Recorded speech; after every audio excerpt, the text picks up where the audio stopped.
They broke the oldest rule in the galaxy. Never trust the aliens. Part 1. The Offer. The ship came out of nowhere.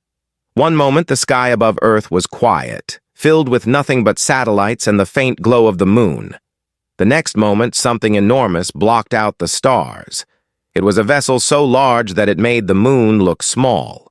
It parked itself in orbit and sat there, silent, for 6 full hours before anyone on Earth received a message. When the message came, and it arrived in every language spoken on the planet, it played on every screen, every radio, every device that could carry a signal. The voice was calm, almost warm, and it said the same thing no matter what language it spoke in. We come bearing partnership.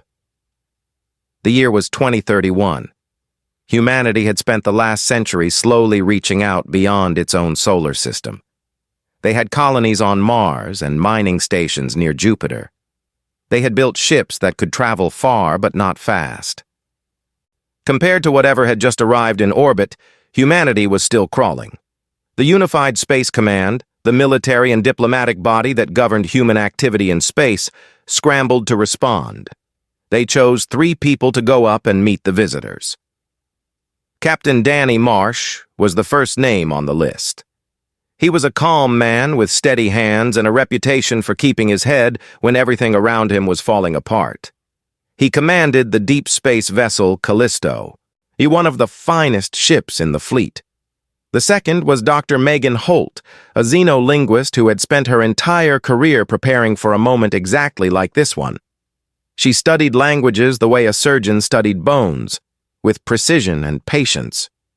The third was Lieutenant Kyle Burton, a tactical officer who had seen combat on 3 different moons and trusted nothing he could not see, touch, or aim a weapon at. The 3 of them boarded a shuttle and flew up to the alien flagship. As they approached, the size of the vessel became impossible to ignore. Danny had seen large structures before. He had stood inside shipyards where human cruisers were built from raw metal. But this was different. This ship was not built. It was grown. The surface was smooth, dark, and slightly warm to the touch when they docked and stepped aboard through a passage that opened for them like a living mouth. Inside, they were met by a delegation of aliens. There were several species present, but the ones in charge were tall, insect-like creatures with dark shells and many limbs. They moved with a slow grace that made them look almost gentle. These were the Draith, the founding species of something called the Velan Accord, a coalition of 11 alien races that had governed most of the galaxy for over 40,000 years. The lead Draith introduced himself through a translation device. He asked to be called First Voice. He spoke softly and smiled often, although his smile was just the slow parting of mandibles that revealed nothing behind them. He told Danny, Megan, and Kyle that humanity had been watched for a very long time. He said that Earth had been studied, admired, and discussed among the species of the Accord for centuries. And now, at last, the Accord wished to welcome humanity into the fold. The offer was staggering. Full membership in the Accord, access to faster-than-light travel, cures for every known human disease, and energy sources that would never run out, technology that would push humanity forward by 1,000 years overnight. All of this was offered freely, with what First Voice called open hands and open hearts. There was only one condition: Earth had to open its borders completely. Accord observers would be placed inside every major government, every military branch, every scientific institution, and every decision-making body on the planet. First Voice explained that this was standard for all new member species. He called it a period of guidance, a helping hand for a young civilization learning to walk among the stars. Danny listened carefully and said he would bring the offer back to Earth. Megan said nothing during the meeting, but on the shuttle ride home, she turned to Danny and told him something that made his blood run cold. She had been listening not just to the words, but to the layers beneath them. And the Draith language was complex, built on tones and subtle shifts in sound that the translation device did not fully capture. Beneath the warm offer of partnership, Megan had heard something else: obligation, debt, ownership. The Draith were not offering a gift. They were offering a contract, and the fine print was hidden in frequencies most human ears could not detect. Kyle, who had said even less than Megan during the meeting, simply checked the charge on his sidearm and said, I told you so." Back on Earth, the news of the Accord's offer split the world in half.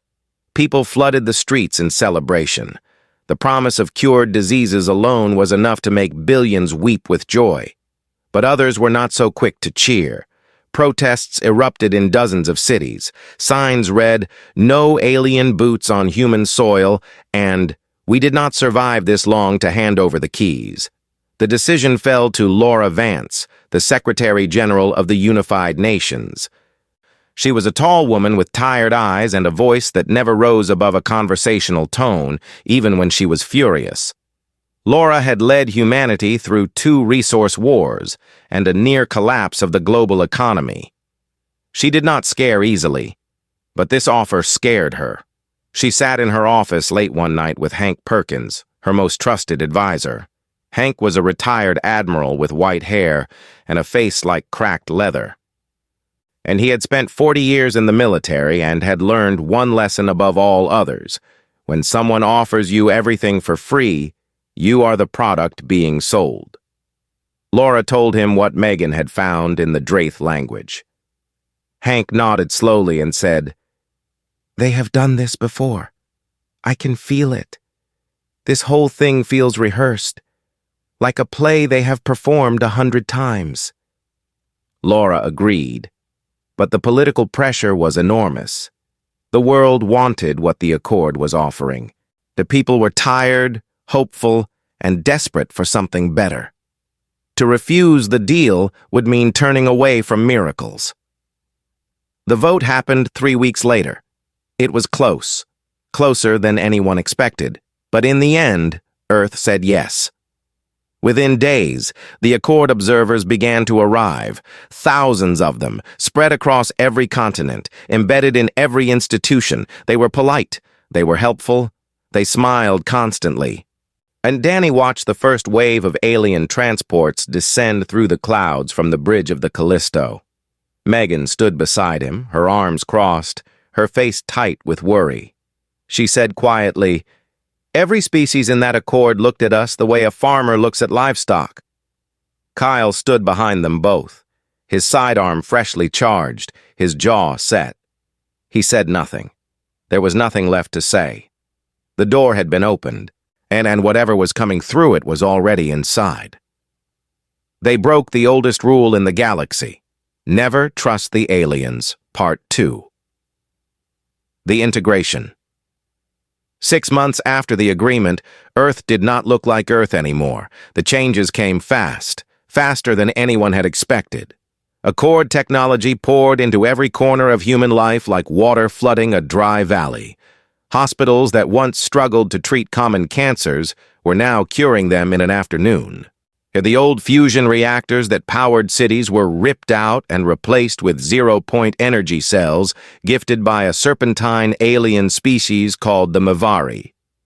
These cells were small, silent, and produced more power than anything humanity had ever built. Faster-than-light drives were installed on a dozen human ships, turning journeys that once took years into trips that lasted hours. Food production doubled, poverty shrank. People smiled more than they had in a generation. The world was grateful. And that was exactly the problem. Danny Marsh had been promoted. He now commanded a small human patrol fleet tasked with monitoring the outer edges of the solar system. It should have been a quiet job, routine patrols through empty space. But Danny had sharp eyes and a mind that never stopped turning, and what he saw during those patrols kept him awake at night. The Accord observers were everywhere, just as the agreement required. But they were not simply watching. They were recording. And Danny noticed Accord survey drones mapping every military installation on the moon. He tracked Accord data ships transmitting compressed files back to the flagship in orbit. Files far too large to be simple cultural reports. Every weapons lab, every defense satellite, every strategic choke point in human-controlled space was being cataloged with careful, quiet precision. Danny brought his concerns to the Accord liaison officer assigned to his fleet, a Draith diplomat called Second Voice. And he was younger than First Voice, smaller, with a quicker way of speaking that almost felt friendly. Danny asked him directly why the Accord was mapping human military positions. Second Voice tilted his head, the way the Draith did when they found a question amusing, and said it was standard procedure. Every new member species went through the same process. It was for their protection, he said. Nothing more. Danny did not believe a single word of it. On Earth, a Megan Holt was buried in work at the Accord's Cultural Exchange Center in Geneva. The building was beautiful, a gift from the Accord, built from materials that seemed to glow faintly in sunlight. Inside, thousands of documents from Accord history had been made available to human scholars as part of the Open Knowledge Initiative. Most of them were harmless: star charts, art, music from alien cultures, scientific papers on subjects humanity had not yet explored. But Megan was not most scholars. She read the way a detective investigated a crime scene, looking not at what was shown, but at what was missing. It took her 3 months to find the gap. Deep within the Accord's historical archives, she discovered references to 6 species that had once been offered the same deal Earth had accepted. They were mentioned briefly, almost casually, in old trade records and territorial maps. But when Megan searched for further information about these species, their cultures, their histories, on their current status, she found nothing. They were gone, every single one of them. Their home worlds were listed in Accord records under a cold administrative label: reclaimed territories. 6 species, 6 civilizations that had said yes to the Accord's offer, and not one of them existed anymore. Megan brought her findings to Hank Perkins. The old admiral sat in his small apartment in Washington, and at her with eyes that had gone hard, and at her with eyes that had gone hard and flat. "How long do we have?" he asked. Megan shook her head. "I do not know. The records do not say how long the process took for the others.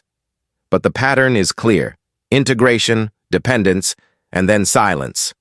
Hank nodded and began making calls. He reached out to old contacts in the military, to people he trusted with his life, people who had not accepted any Accord enhancements or gifts. Quietly, carefully, he began building a shadow intelligence network that operated entirely outside of Accord surveillance. Paper messages, face-to-face meetings, dead drops in locations that had no digital footprint.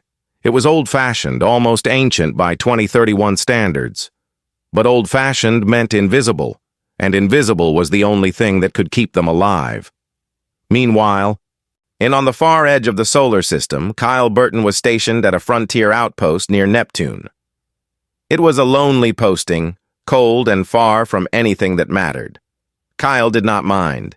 He preferred the silence. It gave him time to watch, and watching was what Kyle did best. One night, his sensors picked up an Accord supply ship docking at a restricted human research facility on Triton. The ship was not on any scheduled delivery list. Kyle flagged it and waited. Yes, when no response came from command, he took a shuttle and went to look for himself. What he found inside the facility made his stomach turn. In a sealed lower level, behind doors that had been locked with Accord security codes, he discovered rows of containment fields.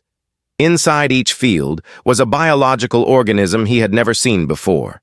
They were shapeless, wet, and pulsed with a slow rhythm, like a heartbeat.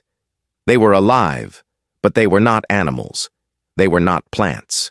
And they were something else entirely, something designed. Kyle recorded everything and sent a report up the chain of command. It was detailed, urgent, and impossible to ignore. But it was ignored anyway. His report was received by a human bureaucrat on Earth who had recently undergone Accord cognitive enhancement, a treatment that sharpened the mind but, as Kyle suspected, dulled the conscience. The report was filed, buried, and forgotten. Kyle was not the kind of man who forgot. On Earth, Laura Vance felt the walls closing in. She had always been careful, measured, the kind of leader who listened more than she spoke. But now, when she spoke, fewer people listened back. Her own cabinet members pushed against her whenever she raised questions about the Accord.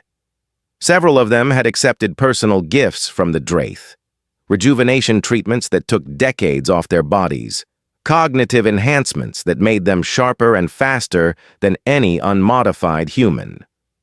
And these officials spoke highly of the Accord at every opportunity. They dismissed Laura's concerns as paranoia. They called her ungrateful. Laura sat alone in her office one evening and stared at a list of names. These were the people in her government who had accepted Accord modifications. The list was long and growing longer every week. She realized with a slow, sinking horror that the Accord was not conquering Earth with weapons. They did not need weapons. They were conquering Earth with kindness. Every gift, every cure, every upgrade was a thread in a web, and the web was tightening so gently that most people could not feel it at all. Her phone buzzed. A coded message from Megan, routed through Hank's shadow network. Laura read it 3 times. It said, "I found the pattern. Every species that trusted them was hollowed out from the inside. We are next." Laura set the phone down and closed her eyes. Outside her window, the city sparkled with clean Accord energy, bright and beautiful and humming with alien power. It looked like paradise, and she was perhaps one of the only people on the planet who could see that paradise had teeth. She opened her eyes, picked up the phone and typed a single reply. "Then we stop it." Quietly. They broke the oldest rule in the galaxy. Never trust the aliens, Part 3. The oldest rule. There was a saying among the spacefaring species of the galaxy, older than any empire, older than any recorded history. It had been passed down through 1,000 civilizations across 100,000 years, and it always came in some form of the same warning. Never trust the aliens. Not because aliens were evil by nature, not because friendship between species was impossible, but because no civilization crossed the black void between stars without wanting something. Trust, in the galactic sense, was not a bond. It was a resource, and resources were always harvested. And Danny Marsh understood this now. He stood on the bridge of the Callisto, reading Megan's latest report for the 4th time, and felt the weight of it press against his chest like a stone. 6 dead civilizations. 6 species that had accepted open hands and warm smiles and ended up as footnotes in someone else's archive. He set the report down and made a decision that he knew could cost him everything. He called a meeting. It was held in the cargo bay of the Callisto, far from any Accord monitoring device. Danny had Kyle sweep the room 3 times for surveillance before anyone was allowed in. The people who gathered were few but carefully chosen. Megan came with a case full of decoded Accord documents. Kyle came armed as always. Hank Perkins arrived via a civilian transport to avoid attention, his white hair hidden under a hat, his face set in the grim expression of a man who had been expecting bad news for months. And there was one new face, Sam Dyer, and a young engineer from Colorado who had been quietly doing something extraordinary. While the rest of the world celebrated Accord technology, Sam had been taking it apart. He worked in a hidden lab beneath the Rocky Mountains, a facility so old and so far off the grid that the Accord's observers had never found it. For 4 months, Sam had been cracking open Accord devices and studying what was inside them, and what he had found changed everything. Sam stood in front of the group and spoke plainly. He was not a man who wasted words. He held up one of the 0-point energy cells that the Accord had gifted to humanity, the small, elegant devices that now powered almost everything on Earth. He turned it over in his hands and said, "There is a signal receiver built into the core of this cell. It is hidden beneath 3 layers of shielding that serve no engineering purpose. Yeah, the only reason for those layers is to make sure nobody finds the receiver. He paused to let that sink in. If someone sends the right signal on the right frequency, this cell shuts down, permanently. And every cell built on this design will do the same thing all at once across the entire planet. The room was silent. Megan closed her eyes. Kyle's hand drifted to his sidearm out of pure reflex, and Hank leaned forward in his chair and asked the only question that mattered. "Can we build our own?" Sam nodded. "I already started. It will not be pretty, it will not be small, and it will not be as powerful, but it will be ours, and nobody else will be able to turn it off." Danny looked around the room at the faces of the people he trusted most in the world. Then he picked up his communicator and contacted Laura Vance through the Shadow Network. He told her what Sam had found. There was a long silence on the other end before Laura spoke. Her voice was steady, but Danny could hear the anger beneath it, cold and controlled. She authorized a black operation on the spot. She called it Emberfall. The goal was simple to describe and brutally difficult to execute. They would secretly build human-made replacements for every critical piece of Accord technology currently embedded in Earth systems: power grids, communications, military hardware, hospital equipment, everything. And it had to be done without the thousands of Accord observers on the planet finding out. While Sam began scaling up production in hidden facilities across Earth, Danny and Kyle took the Callisto on a mission of their own. Megan had identified the home world of one of the 6 destroyed species, a planet called Veshon 4, orbiting a dying red star at the edge of Accord space. If they wanted to understand what was coming for Earth, then they needed to see what had already happened to someone else. The journey took 2 days, using the Accord's faster-than-light drive, which was ironic in a way that made Danny's jaw tighten every time he thought about it. They were using the tool of their enemy to find the evidence of their enemy's crimes. Veshon 4 was a graveyard. Danny and Kyle descended to the surface in a shuttle and found a world that had been completely destroyed. Not by war, not by natural disaster, but by something colder and more thorough. The cities were still standing, but they were hollow. Buildings made of a pale blue stone rose into a gray sky, perfectly intact, completely empty. The oceans had been boiled away, leaving vast white salt flats that stretched to the horizon. There were no bodies, no wreckage, no signs of a fight. Whatever had happened here had not been violent. It had been efficient. They searched for hours, moving through silent streets and empty halls, until Kyle found an entrance to an underground bunker beneath what had once been a great Capitol building. The bunker was deep, carved into solid rock, and sealed with a door so heavy it took both of them to force it open. Inside, they found a recording. The species that had lived on Veshon 4 were called the Olhari. From the images in the recording, they appeared to have been a gentle race. Tall, thin, with wide, dark eyes and long fingers that moved expressively as they spoke. And the recording was made by a single Olhari, sitting alone in the bunker, speaking directly into the device with the calm desperation of someone who knew they were the last of their kind. Megan translated the recording aboard the Callisto. The message was simple. They smiled when they came. They smiled when they took everything. They smiled when they burned us. Do not trust the smiling ones. Kyle played the recording 3 times. He stood in the dim light of the Callisto's briefing room and stared at the frozen image of the last Olhari on the screen. Then he looked at Danny and said, "We are not the Olhari. We do not sit and wait for the fire." Danny agreed. Back on Earth, the Accord was tightening its grip. First Voice requested a meeting with Laura Vance to discuss what he called the next phase of integration. He proposed that all human military vessels be retrofitted with Accord navigation systems. The reason, he explained with his usual calm smile, was efficiency. Accord navigation was superior to human systems in every way. The retrofit would make human ships faster, safer, and more capable. Sam analyzed the proposed navigation systems remotely and confirmed what Danny had feared. The systems contained the same type of hidden receivers as the energy cells. Any ship fitted with Accord navigation could be remotely controlled, rerouted, or shut down at will. But the Accord was not upgrading humanity's fleet. It was installing a leash.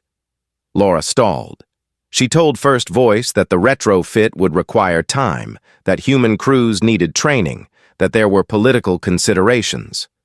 First Voice accepted the delay with a gracious nod and said there was no rush. He smiled as he said it. Megan watched the exchange on a secure feed and felt sick. She had seen that smile before.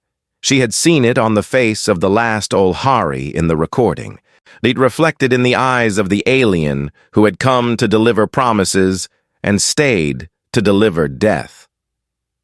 That night, Danny stood alone on the bridge of the Callisto, looking out at the dead world of Veshan for one last time before they jumped back to human space. The planet hung in the viewport like a bruise against the black, a silent warning that the galaxy had tried to send and no one had heard in time. Danny opened a secure channel, one that ran through Hank's shadow network, encrypted and invisible. He sent a message to every human ship captain he trusted, 18 men and women scattered across the solar system who had not taken Accord gifts, who had not been modified, who still remembered what it meant to be free. The message was 6 words long. It is time to wake up. They broke the oldest rule in the galaxy. Never Trust the Aliens, Part 4. Emberfall. The Resistance moved in silence, and that silence was its greatest weapon. Across Earth and its scattered colonies, small groups of engineers, soldiers, and scientists began working in the dark. They operated out of abandoned mines, forgotten military bunkers, decommissioned factories, and basements that did not appear on any map. They communicated through paper messages carried by hand, through coded phrases spoken in crowded rooms, through signals bounced off dead satellites that the Accord had never bothered to catalog.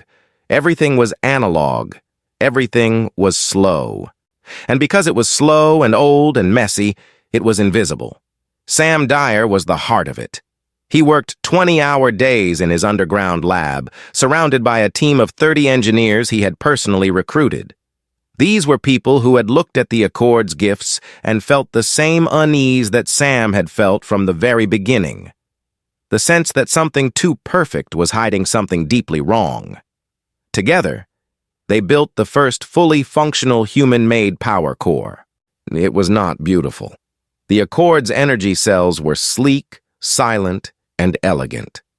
Sam's power core was the size of a refrigerator, hummed loud enough to rattle the walls, and ran hot enough to require a cooling system bolted to its side.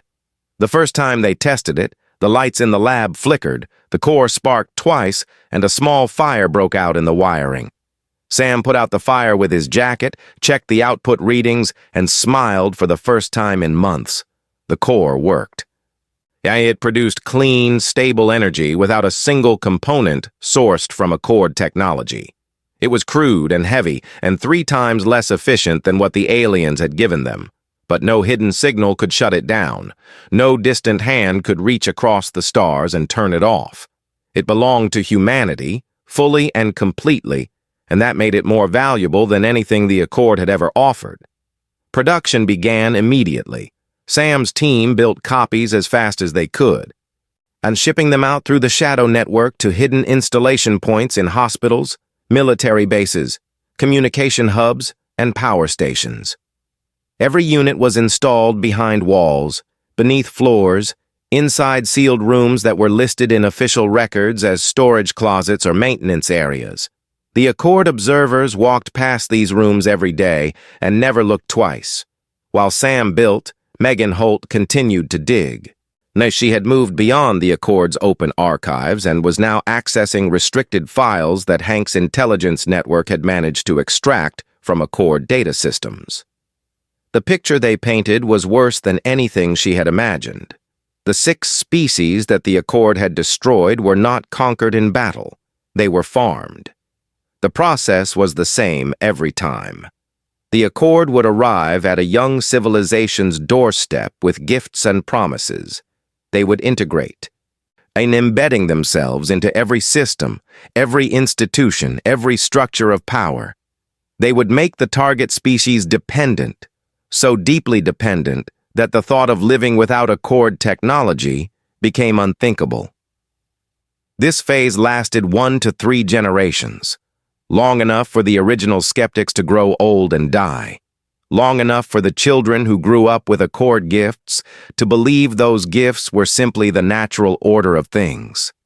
Then the Accord would harvest, and they would strip the planet of its resources, minerals, biological material, genetic data, everything that had value.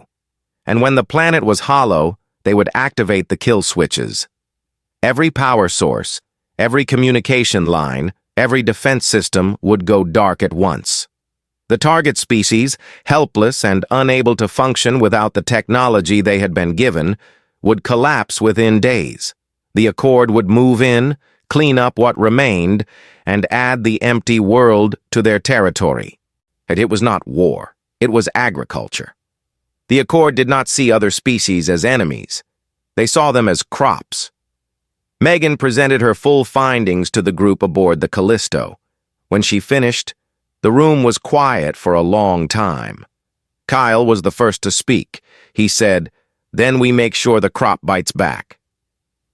Danny coordinated the military side of Emberfall. 18 human ship captains had answered his call, and one by one, their vessels slipped away from Accord-monitored patrol routes and regrouped in the deep shadow of Jupiter's largest moon. Each ship was stripped of Accord technology piece by piece and refitted with Sam's human-built power cores and navigation systems. The work was slow and painful. Without Accord drives, the ships were slower. Without Accord sensors, their detection range shrank. Without Accord weapons integration, their targeting systems felt clumsy and outdated. But they were clean. And every wire, every bolt, every line of code running through those 18 ships was human.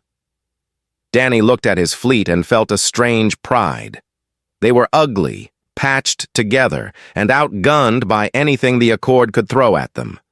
They were also the first truly free warships humanity had fielded since the day the Accord arrived. On Earth, Laura Vance prepared for the moment she had been dreading. Hank Perkins had compiled a dossier of evidence, Sam's analysis of the kill switches, Megan's historical findings, Kyle's report on the biological organisms found near Neptune, and the Olhari recording from Veshan 4. Sam had examined the organisms Kyle had discovered and identified them as slow-acting terraforming agents. They were designed to gradually alter Earth's atmosphere over several decades, shifting its composition to better suit Draith physiology. The Accord was not just planning to strip Earth of its resources, it was planning to make Earth into a Draith colony world. That Laura called a closed session of the Unified Nations Security Council. Only members who had not undergone Accord modifications were invited. She stood before them and presented every piece of evidence, calmly, clearly, without emotion. She showed them the kill switches. She showed them the dead worlds. She played the Olhari recording, and the room listened to the last voice of a vanished species beg the universe for someone to hear its warning. When she finished, no one spoke for nearly a full minute. Then the vote was called. It was unanimous. Earth would sever all ties with the Valen Accord. But they were not fast enough. The council session had barely ended when a holographic projection flickered to life in the center of the chamber, uninvited and unannounced. First Voice appeared, standing among them as though he had been there the entire time. His image was crisp and steady, and his expression was the same gentle calm it had always been. And he spoke softly. He told them that he understood their concerns. He said that every new member species went through a period of doubt and resistance. He called it the tantrum phase, and said it was natural, even expected. He assured them that it would pass, that humanity would soon see the wisdom of the Accord's guidance. And then, with the patience of someone explaining something to a child, he reminded them that Earth's entire power grid, communication network, transportation system, and a military fleet ran on Accord technology. He did not make a threat. He did not need to. The implication hung in the air like smoke. Then he smiled. Laura Vance looked at the hologram of First Voice and felt something shift inside her. The fear that had been sitting in her chest for months did not disappear, but something harder rose up beside it, something that had been sleeping and was now fully awake. She said, "We know about the kill switches." First Voice stopped smiling, and it was a small change, barely visible, a slight tightening of his mandibles, a brief stillness in his many limbs, but it was there. For the first time since the Accord had arrived, the mask slipped. Laura continued. Her voice did not rise. She spoke the way she always spoke, calm, clear, and final. "We have spent the last 4 months building replacements for every piece of Accord technology on this planet. You are welcome to flip your switches. So we will still be standing when the lights come back on." The hologram stared at her for 3 long seconds. Then First Voice ended the transmission without a word. Aboard the Accord flagship, in a chamber that no human had ever seen, First Voice stood before the Draith War Council. He was silent for a moment, processing what had just happened. No species had ever spoken to him that way. No species had ever prepared. And he issued a single order: begin the harvest. They broke the oldest rule in the galaxy: never trust the aliens. Part 5. The rule: they broke the kill switches activated at exactly 3:17 in the morning, Earth Standard Time. The Accord chose that hour deliberately. Most of humanity was asleep. The world was quiet, peaceful, unaware that a signal had already crossed the void and reached every Accord-made device on the planet. The zero-point energy cells, those beautiful, silent, and elegant machines that powered everything from hospitals to homes to military defense grids, received the signal and obeyed it. One by one, in a wave that swept across the globe in under 4 seconds, they went dark. The lights went out. Every light, everywhere, all at once. Cities that had been glowing softly in the night became black shapes against the sky. Hospitals lost power, ventilators stopped, heart monitors flatlined, satellites fell out of alignment and began to drift. But communication networks collapsed. Military systems went blind. In orbit, the human ships still running on Accord technology went dead in the water, floating dark and helpless against the stars. For 11 minutes, Earth held its breath. People stumbled out of their homes into dark streets and looked up at a sky that had never seemed so vast or so empty. There was no information, no explanation, no voice on any screen telling them what had happened. Now there was only silence, and the terrible understanding that the thing they had been promised would never fail had just failed completely. And then, in the 11th minute, something happened that the Valon Accord had not predicted in 40,000 years of harvesting civilizations. The backup systems came online. It started in the hospitals. Deep in the basements and behind sealed walls, Sam Dyer's human-built power cores rumbled to life. They were loud, and some of them shook so hard that the bolts holding them to the floor groaned in protest. A few sparked and smoked.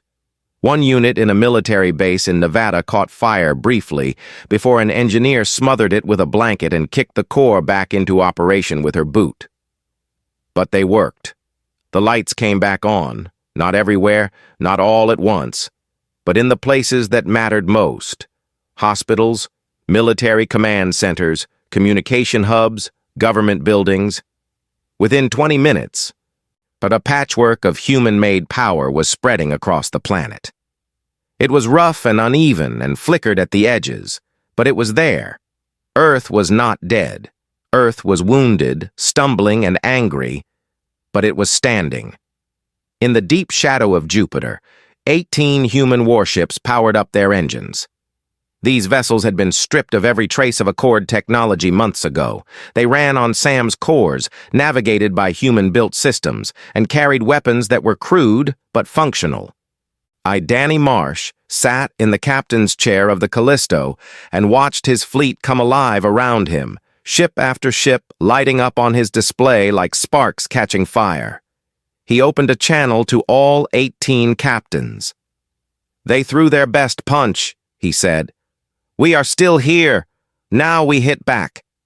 The fleet moved toward Earth in tight formation, and as they cleared the shadow of Jupiter, they saw what was waiting for them. The Accord Armada had already begun its approach. Dozens of warships moved in to collect what was left. This 1,000 or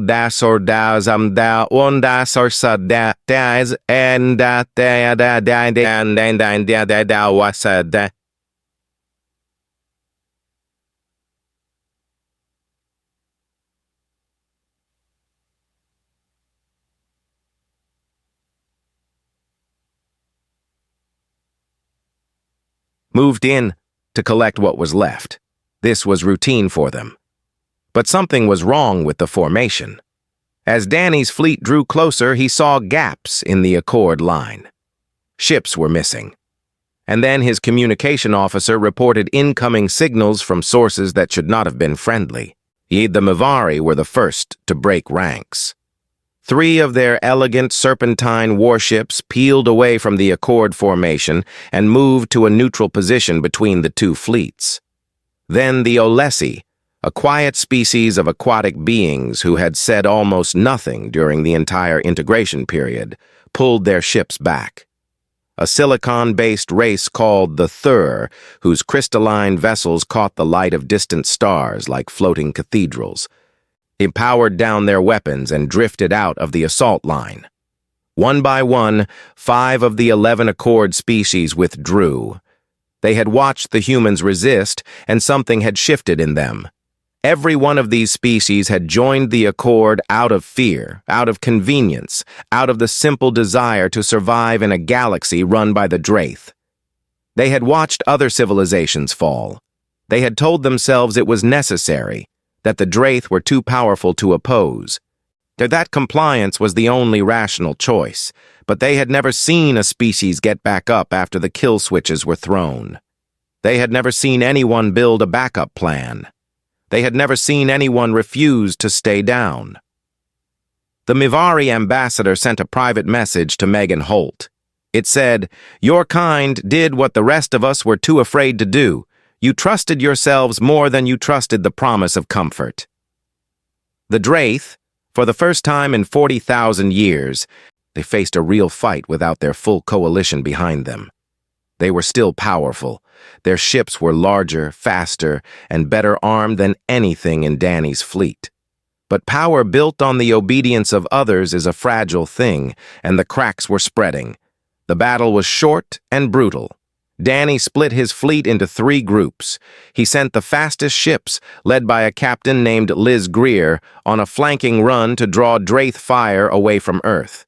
He sent the heaviest ships, and a group of 4 converted cargo haulers armed with mining lasers and improvised torpedo tubes straight at the center of the Draith line to create chaos. And he took the Callisto and 3 escort frigates on a direct path toward the Accord flagship. The Draith fought with precision. Their weapons were devastating, and Danny watched 2 of his ships disappear in flashes of white light before the battle was 3 minutes old. A third was crippled and left spinning. But the humans fought with something the Draith had not encountered in millennia: fury. Not the blind rage of a cornered animal, but the focused, deliberate anger of people who had been lied to, used, and nearly destroyed, and who had decided that dying on their feet was better than living on their knees. Kyle Burton commanded one of the escort frigates. His ship took a direct hit to the main engine during the approach to the flagship. The vessel began to break apart around him. But Kyle saw that the Callisto's path was blocked by a Draith dreadnought that was turning to fire. He did not hesitate. He aimed his dying frigate at the dreadnought's engine column and accelerated. The collision tore the dreadnought apart. The explosion lit up the void for 100 kilometers. Kyle managed to reach an ejection pod 3 seconds before impact. The pod launched, tumbled wildly through the debris field, and was picked up by a Mavari medical ship. He was alive, barely, with broken bones and burns across half his body. When the Mavari medics pulled him from the pod, he was still conscious, and the first thing he said was, "Did the Callisto get through?" It did. Danny led a boarding party onto the Accord flagship. They cut through airlocks and fought through corridors built for creatures twice their size. The Draith security forces were strong but unprepared for close combat with humans who had nothing left to lose. Danny and his team pushed deeper into the ship until they reached the command chamber. First Voice was waiting for him. The Draith ambassador stood in the center of the massive room, surrounded by dark screens and silent consoles. He was calm, as he had always been. His many limbs were folded neatly, and his mandibles were still. He looked at Danny with an expression that might have been curiosity, or respect, or simply the patience of a being who had seen civilizations rise and fall like seasons. He spoke first. "You broke the oldest rule," he said. "You trusted us, and look at what it cost you." Danny looked at him for a long moment. Blood was running down the side of his face from a cut above his eye. His uniform was torn. He was exhausted beyond words, but his voice was steady when he answered. "No," he said. "The rule is not about trust. It is about dependence. You did not offer us friendship. You offered us a leash disguised as a gift. The oldest rule is not never trust the aliens. The oldest rule is never forget who you are." First Voice said nothing. For the first time in his long life, he had no prepared answer. The Accord fractured that day.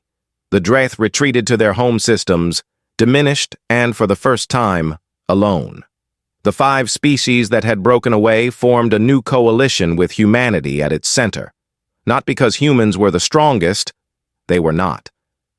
But not because humans were the wisest, they were far from it. But because they were the first species in the living memory of the galaxy to see the trap, fall into it, and climb back out. 1 year later, Danny stood on the observation deck of a new space station orbiting Mars. It was human-built, every beam and bolt, and it was not beautiful in the way the Accord's architecture had been. It was rough and solid and real. Megan stood beside him, now serving as Earth's first ambassador to the Free Coalition. Kyle leaned against the railing with his arms still in a sling, too stubborn to stay in a hospital. Sam Dyer was back on Earth, already building the next generation of independent human technology. Laura Vance addressed the world in a broadcast that reached every colony, every ship, and every allied species in the new coalition. She said, "They came to us with open hands and hidden chains. We almost did not see them in time. But we remembered something that the galaxy had forgotten, that the greatest power any species can hold is the refusal to be owned. We broke their oldest rule, and we are still here." The stars burned on. Humanity walked among them, unbowed, unbroken, and finally, truly free.